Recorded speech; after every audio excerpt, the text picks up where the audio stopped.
Bueno, con nuestro libro de Yo me confieso bruja, lo que queremos dar a conocer es que hubo un tiempo en que las mujeres que no se adaptaban a los estereotipos de su época fueron acusadas de brujería, fueron perseguidas, torturadas y muchas de ellas murieron en la horca. Mujeres que por su sabiduría, sus conocimientos, su carácter o su independencia fueron consideradas una amenaza por la élite del modelo más masculino, ¿no?, que había en la Edad Media. Estas mujeres sobre todo se dedicaban al cuidado, eran las encargadas de cuidar y eran curanderas, parteras, sanadoras, herboristas, naturópatas.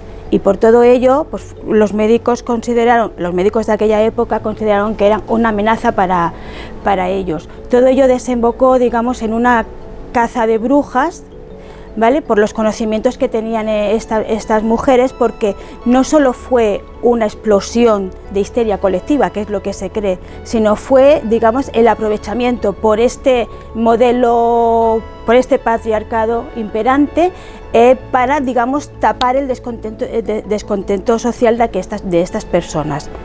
Entonces, se sabe muy poco de las personas que se las llama brujas. Existen muchos mitos, porque se creen que eran adoradoras del diablo, que hacían pactos satánicos, que hacían orgías con el demonio o el diablo, que en este caso se llamaba el macho cabrío, que hacían conjuros, pócimas, ¿vale? Pero realmente poco se sabe de ellas.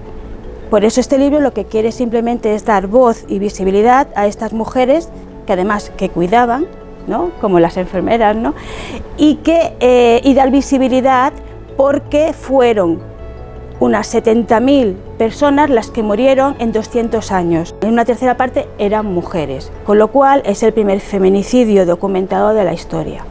Yo creo que a las enfermeras nos hace recordar el pasado y redescubrirlo, porque vamos directamente, digamos, a través de un viaje al pasado, vamos al origen de las prácticas cuidadoras.